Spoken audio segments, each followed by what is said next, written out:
Have you ever done something foolish just because you were bored? Well, I have. One midnight, a wave of boredom washed over me, stirring up a reckless curiosity within. Why not explore the abandoned high school, I thought, drawn by the eerie tales that cloaked the place in mystery. The idea was wild, unwise even, but it was too enticing to resist. So, armed with nothing more than a flashlight, I ventured into the night, towards the ominous silhouette of the deserted school. As I approached, the reality of what I was about to do started to set in. The school stood there, shrouded in darkness, its looming structure casting an unsettling shadow under the moonlit sky. An eerie silence hung in the air, broken only by the distant hoot of an owl. The chill of the night seeped into my bones, amplifying the uneasiness creeping into my heart. Despite the chills running down my spine, I pushed on, flashlight in hand, stepping into the foreboding darkness. Can you trust your ears when the silence is shattered by unexplained sounds? There I was, enveloped in the pitch-black darkness of the abandoned high school, every creak and groan of the old building echoing through the empty hallways. My flashlight was my only source of light, casting long, eerie shadows that seemed to dance and flicker with every step I took. The silence was deafening, broken only by the sound of my own heartbeat hammering in my ears. But then it happened. A sound, not just any sound, but footsteps. Footsteps that were not my own. They echoed in the distance, a chilling rhythm that seemed to grow louder with each passing second. I froze, my heart pounding in my chest, my breath caught in my throat. The sounds were coming closer, echoing off the walls, bouncing around in the darkness. I was alone, or at least, I thought I was. But those footsteps, they were real as the fear that was now coursing through my veins. I tried to dismiss it, tried to convince myself it was just the wind, or maybe a stray animal. But deep down, I knew something was off. The air felt heavier, colder. The silence was now filled with an ominous echo, and I couldn't shake off the feeling of being watched. The footsteps grew louder, making me question if this was all just a product of my overactive imagination. But there was no denying it. Something was out there in the darkness and I was not alone. What happens when a prank turns into your worst nightmare? A question I never thought I'd have to ask myself. But there I was, in the darkness, staring at the lifeless body of my friend Julie. You see, Julie was always the joker, the one who loved a good scare. He thought it would be hilarious to jump out at me in the abandoned high school, to see me jump out of my skin. And he succeeded. We both had a good laugh. But the laughter didn't last long. The lights flickered, then went out completely. Julie's voice echoed through the empty halls, but it was different, shaky, filled with fear. I fumbled for my flashlight, my heart pounding in my chest, and when I finally turned it on, the laughing, joking Julie was gone. In his place was a gruesome sight that I will never forget. Julie, the life of the party, the prankster, lay motionless on the cold, hard floor. Blood stained his clothes, pooling around him in a macabre halo. I couldn't move, couldn't breathe. The realization that it wasn't a prank, that my friend was truly gone, hit me like a punch to the gut. And then the footsteps. The same ones I had dismissed earlier as a figment of my imagination. Only now, they didn't sound imaginary. They sounded deliberate, approaching with a terrifying certainty. Julie lay lifeless, his blood staining the cold, hard floor. A feeling of dread washed over me as I heard those deliberate footsteps again. How far can fear push you when death is on your heels? That question echoed in my mind as I found myself in the most terrifying chase of my life. I was running from a nightmare that had suddenly come alive. The abandoned high school, once a symbol of curiosity, had become a labyrinth of dread, its darkened halls reverberating with the chilling sound of footsteps that were not my own. The echoes grew louder, a sinister symphony that seemed to be getting closer with each passing second. My heart was a wild drum in my chest, fear and adrenaline pushing me to my limits. I could feel the cold sweat trickling down my face, could taste the metallic tang of fear on my tongue. The silence between each footfall was a void, an abyss of anticipation that threatened to swallow me whole. There was no time to think, no time to mourn my friend Julie. His blood-soaked image was a ghost that haunted the fringes of my terror-filled mind. But I had to keep moving, had to survive, had to escape this monstrous reality. Every shadow seemed to move, every noise was amplified in the silent darkness. The wind outside howled like a beast, the rustling leaves whispering tales of fear, but the most terrifying sound was still those footsteps, a constant reminder of the danger lurking just behind me. My heart pounded in my chest as I bolted towards the exit, the sinister footsteps echoing behind me. The chase was on, The race for survival had begun, and I was running from the jaws of death. Can you ever be safe when you know a killer lurks in the shadows? Life resumed its rhythm after that harrowing night. The sun rose, casting its warmth on everyday mundanity, but the shadows of the abandoned high school and its horrors lingered, chilling my soul. Escaping didn't feel like victory. It felt like borrowed time. Every creak of a door, every rustle of leaves in the wind, every distant echo in the silence of the night, they all seemed to whisper the same dreadful question. Is the killer still out there? Every shadow seemed to hold a menace, a living nightmare waiting to spring forth. The laughter, the camaraderie, the innocence, they all faded, replaced by a lingering fear that gripped my heart. The world was no longer a playground, but a twisted labyrinth where a monster lurked, waiting, watching. I found myself questioning everything, everyone. The faces that were once familiar now held an uncanny strangeness. Could one of them be hiding a secret as dark as the night at the high school? Could one of them have been the one to end Julie's laughter? Fear has a funny way of distorting reality, blurring the lines between the rational and the irrational. But when the irrational has stared you in the face, how do you go back to the comfort of logic? I may have escaped that night, but the fear remains. Who killed Julie, and will they come for me next? Friday night at St. Agnes High School, and here I am, alone in the eerily silent corridors. The usually bustling hallways filled with the laughter and chatter of students are now hushed, swallowed by an oppressive silence. The fluorescent lights overhead hum their monotonous tune, casting long spectral shadows that seem to creep and crawl along the cold linoleum floor. Each echoing footstep I take feels intrusive, a violation of the school's nocturnal tranquility. The journey to my locker, a path I've tread countless times in the light of day, feels unfamiliar, distorted by the cloak of darkness. A sense of unease begins to creep over me, uninvited and unwelcome. It's as if the school itself is alive, its silent walls whispering untold secrets, its vacant classrooms watching with unseen eyes. The closer I get to my locker, the stronger the sensation becomes. The school seemed to be watching, listening, as I reached for my locker. My hand froze in midair as I reached inside the locker. The chill of the metal door seeped into my fingertips as I grappled with the unexpected find. Instead of the usual clutter of textbooks and notebooks, my fingers brushed against the brittle, textured edges of old newspapers. The locker, my locker, was strangely filled to the brim with yellowed newsprints. My initial confusion morphed into a chilling realization as I pulled out one of the papers. The bold headline screamed of an unsolved murder that had taken place within the very walls of St. Agnes High School. The date on the newspaper was from decades ago, a time when I wasn't even born. I leafed through more of the papers, each one narrating a different tale of horror that unfolded in the school. Unexplained disappearances, students found lifeless in locked classrooms, ghostly sightings reported by terrified janitors. Each story was more terrifying than the last, a horrifying chronicle of the school's haunt. And there it was, a ghostly figure at the end of the hallway, eyes glinting in the dim light. Its presence was as palpable as the cold air that hung in the silent corridors of St. Agnes High School. Its eyes were fixated on me, beckoning, urging me to come closer. But every instinct in me screamed to run, to escape the chilling gaze of this spectral apparition. The world seemed to slow down as I turned on my heels, my heart pounding like a wild drum in my chest. The echo of my footsteps ricocheted off the cold, hard walls of the corridor, each one a haunting reminder of the fear that gripped me. The once familiar school now felt like a labyrinth designed to trap me, to keep me locked within its sinister grasp. Even as I ran, I could feel its presence looming behind me, a constant unseen pursuer. The faster I ran, the closer it seemed to get.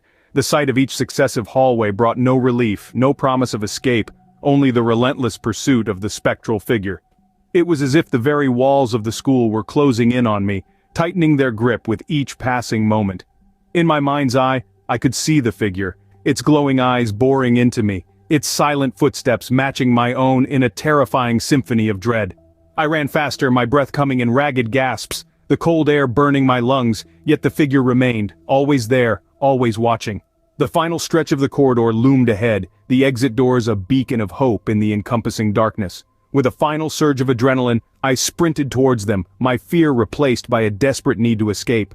And then, with a burst of effort, I was through. the cold night air hitting me like a wave as I stumbled onto the steps outside. Bursting through the doors, I collapsed on the steps outside, gasping for breath. The school lay behind me, its silent corridors now a chilling memory. Yet as I looked back, I could still feel the ghostly figure's gaze, an unseen pursuer forever etched in my mind. As I looked back at the school, I saw something I'll never forget. The spectral figure once looming in the doorway flickered and vanished, swallowed by the night's abyss. The silence of the night was broken by the crunching of gravel underfoot. From the shadows emerged the school's janitor, his face etched with a tired kindness. "You all right, kid?" His voice was a comforting hum, a warm light in the chilling darkness. His words hung in the air, heavy with an unspoken understanding. "You're not the first to see something strange in this old school. It's haunted, you know." The echo of his words reverberated through the air, filling the void left by the ghostly figure. A shocking clarity washed over me, a chilling realization. The ghostly figure wasn't here to harm me. It was simply a lost soul, trapped within these walls. The haunted halls of St. Agnes High School held stories of the past, whispering their tales in the dead of the night. The janitor's words echoed in my mind as I sat there, trying to make sense of it all. The haunted halls of St. Agnes High School, the spectral figure that seemed to know me, the old newspapers in my locker, all these were pieces of a puzzle that had finally fallen into place.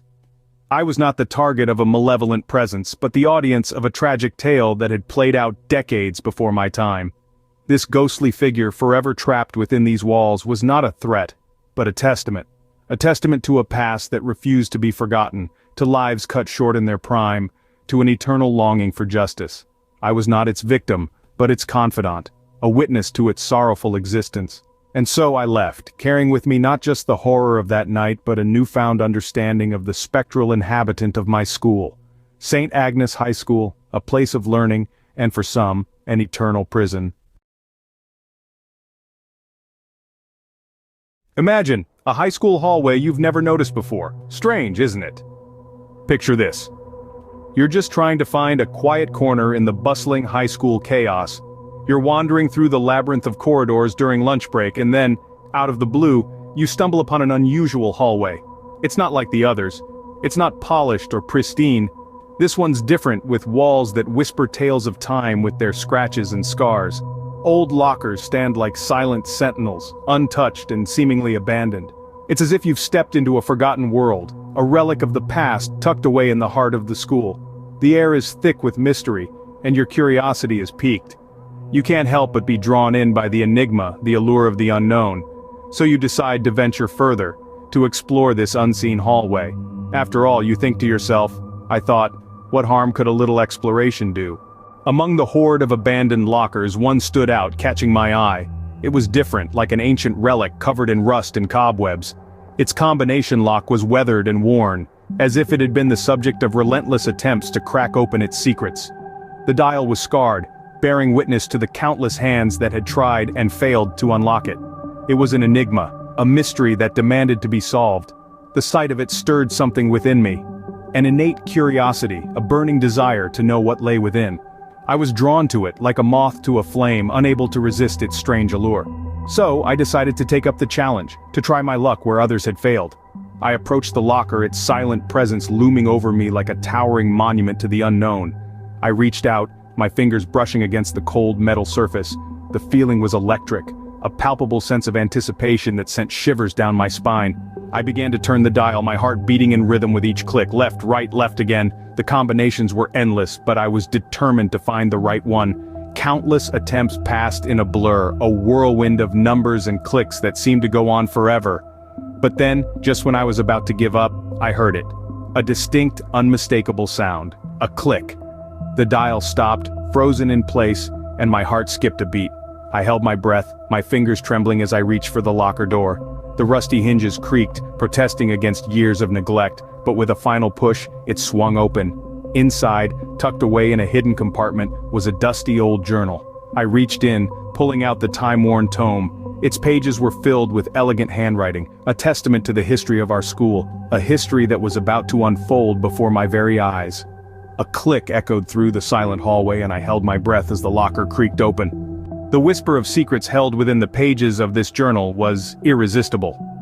As I flipped through the brittle pages, I was drawn into a world filled with whispers of a clandestine past. The journal painted a picture of a school shrouded in mystery, with a hidden room tucked away somewhere. A room that held the school's darkest secrets.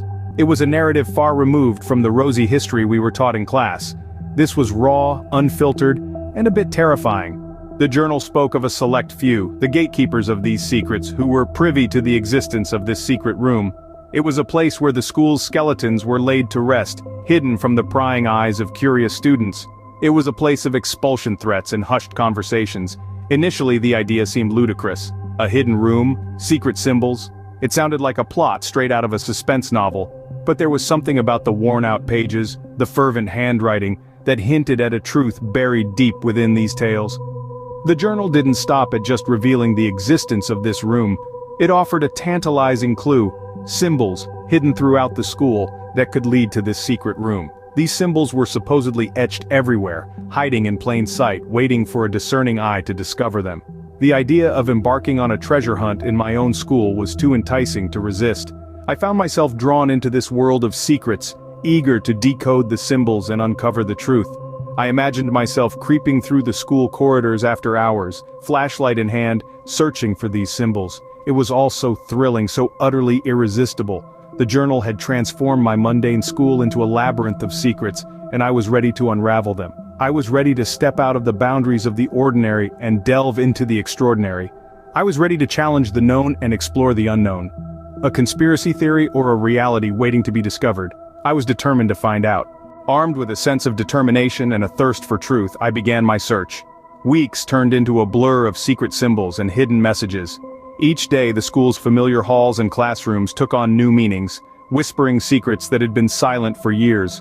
The symbols were there, hidden in plain sight, like an invisible ink revealed under the heat of my curiosity.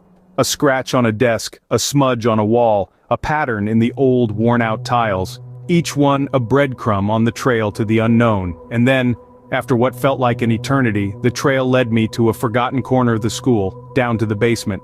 A place seldom ventured, filled with the echoes of past generations. There, concealed behind a false wall, was the entrance to the secret room. My heart pounded in my chest like a drum, the rhythm of discovery. I pushed open the door, my hands shaking with anticipation. A rush of cold, stale air hit me as I stepped inside, the taste of dust and secrets heavy on my tongue. The room was a hidden vault, a time capsule untouched by the passing years. Rows upon rows of filing cabinets filled the space, each one a silent guardian of the school's darkest secrets. I pulled open a drawer, the metal cold and unyielding under my fingertips. Inside, files upon files were stacked neatly, each one a piece of the puzzle I had been so desperate to solve. As I flipped through the documents, my eyes widened in disbelief. The pages held tales of scandals and cover-ups, of mistakes buried deep beneath layers of lies. The school's history, the real history, was more chilling than any ghost story I'd ever heard. The room was a Pandora's box, its contents a testament to the power of truth, and the lengths people would go to hide it. It was a place of knowledge and fear, of curiosity and regret. As the secrets of the school unfolded before my eyes, I realized some truths are better left undiscovered. The weight of knowledge can be a heavy burden to bear, and sometimes, the price of truth is more than we're willing to pay. The room was silent, the only sound was the echo of my own heartbeat. I felt the weight of the revelations, the gravity of the secrets that had been unearthed. These weren't just dusty files, they were the hidden truths of a past best left forgotten. I realized then, some things are meant to remain concealed, shrouded in the depths of obscurity. As I stepped out of the room, leaving the secrets behind, I knew I was the same kid no more. The hallway, once buzzing with life, was now a void of silence and shadows. A typical high school day had morphed into a late-night rendezvous with solitude. I was there alone, surrounded by the deafening silence. The only company I had was the tick-tock of the clock hanging precariously on the wall. It was just another evening, I thought, just another mountain of homework to conquer. But as I threaded my way through the emptiness, an uncanny sensation crawled up my spine. It was as if 1,000 eyes were on me, scrutinizing my every move, watching me from the shadows. I dismissed it as a figment of my imagination, a byproduct of the silence, the stillness. Yet the feeling clung on to me like a persistent fog that refused to lift. With each step the sensation grew. It was a whispering echo, a silent scream in the depths of my mind. I felt watched, followed. The echo of my footsteps seemed to reverberate off the cold, sterile walls, bouncing back at me with an eerie rhythm. I kept glancing over my shoulder, half expecting to see a figure lurking in the periphery, but all I met was an unending expanse of emptiness. The silence was unsettling, yes, but it was the feeling of invisible eyes on me that sent shivers down my spine. I tried to convince myself it was nothing more than the product of my overactive imagination, a side effect of the solitude. But deep within, I knew it was more than just a mind trick. There was a sense of something lurking, something unseen, something other. I felt shackled, frozen in place by an unseen force, a silent terror that had wrapped its icy fingers around my resolve. I wanted to bolt, to escape the labyrinth of silence and unseen eyes, but my legs wouldn't obey. My body was a statue, frozen in the chilling silence that had become my prison. The empty hallway, once a familiar sight, was now a labyrinth of eerie silence and unseen eyes. The school, my sanctuary for learning, had transformed into a theater of silent terror, a stage for an unseen entity, and there I was, caught in the unsettling silence, waiting for the next act to unfold. From the void, a sound emerged, a dragging echo that filled the silence. It was as if the barren school hallway had taken on a life of its own. The sound was faint at first, like someone dragging their feet. It was a noise that had no place in the empty halls, a phantom resonance that seemed to come from nowhere and everywhere at once. I strained my ears, trying to decipher the nature of this elusive sound. The rational part of me argued that it could be wind, echoing through the deserted corridors, yet the wind doesn't drag its feet, does it? My heart pounded in my chest as I tried to dismiss the growing unease. It continued, this dragging sound, unabated. A chill swept over me. It was an unnatural sound, a sound that didn't belong. It was as if the silence itself was being violated, the tranquility of the empty hallway shattered by this untraceable echo. My mind raced, seeking a logical explanation. Could it be the school's old heating system, or perhaps a loose window pane? But deep within, I knew I was grasping at straws. This was no ordinary noise. It was the soundtrack of an unseen presence, a phantom that lurked in the shadows. As the dragging noise persisted, I could feel the fear seeping into my bones, an icy dread that gripped my heart. I was alone, yet not alone. The sound was a constant reminder of that. The echoes of an unseen presence were etched into the silence, feeding my fear. In the corner of my eye, a shadow danced on the wall, a phantom waltz of darkness. It was a performance staged by nothingness, a ballet of the void. A shadow, formless and transient, moved along the wall, but there was nothing to cast it. No light source, no object to obstruct the light, nothing. It was just there, defying all logic and reason. A contradiction to the laws of nature, an affront to common sense. I was a statue, frozen in the cold, hollow hallway of my high school. I was rooted to the spot as if some unseen force held me captive, my legs refusing to heed my desperate pleas to flee. I was a marionette, my strings held by an unseen puppeteer of dread. I was the audience, the actor, and the stage of this macabre theater of shadows. This was not the fear of the unknown, but rather the terror of the inexplicable. My heart pounded against my ribcage, a frantic drumbeat echoing in the silence of the empty school. The air around me was heavy, as if it too was paralyzed by the sinister spectacle on the wall. I wanted to scream, to shatter the silence with my fear, but my voice was a traitor, a silent accomplice to my terror. I could only watch, my eyes wide in horror as the shadow continued its eerie dance. It was a grotesque ballet, a dance of the damned, choreographed by the unseen. The shadow moved, distorted and twisted, a shapeless wraith playing with the fabric of reality. It was a mimic of nothing, an echo of emptiness, a mockery of light. It was an enigma, a paradox, a riddle wrapped in a mystery, shrouded in shadow. As suddenly as it had appeared, the shadow vanished, leaving me alone in the darkness. The phantom waltz was over, the performance ended, the curtain of darkness drawn, but the echo of its dance lingered, a haunting melody reverberating in the silence. I was a prisoner of my fear, bound by the chains of the unseen. The chains were invisible, but they were as real as the terror that gripped me. I was left alone, but not unmarked. The shadow had danced its way into my mind, etching its presence into the corners of my consciousness. And there it would remain, a silent reminder of the night I danced with the unseen. The shadow vanished, leaving me alone in the darkness, but the fear lingered. It clung to me like a second skin, a constant reminder of the phantom predator that had stalked me through the vacant halls of my high school. The darkness around me was no longer just the absence of light. It was a living, breathing entity, a silent accomplice to the unseen terror that had held me captive in its icy grip. I could hear my own heartbeat echoing in my ears, every thump a deafening drumbeat in the silent night. Time lost all meaning, each moment stretching into an eternity as I stood there paralyzed by a fear so profound, so primal that it threatened to consume me. I was alone, truly alone. Not a soul in sight, no comfort to be found, only the consuming darkness and the lingering terror that it held. Days turned into weeks, and still the fear persisted. Every corner held a potential threat, every shadow a possible predator. The world had changed. It was no longer the safe haven I had known, but a dark labyrinth hiding unspeakable horrors within its depths. The echoes of that night still haunt me, a chilling reminder of the terror that lurks in the shadows. A terror that waits patiently, silently, for its next unsuspecting victim. A terror that could strike at any moment, plunging its prey into a world of darkness and fear.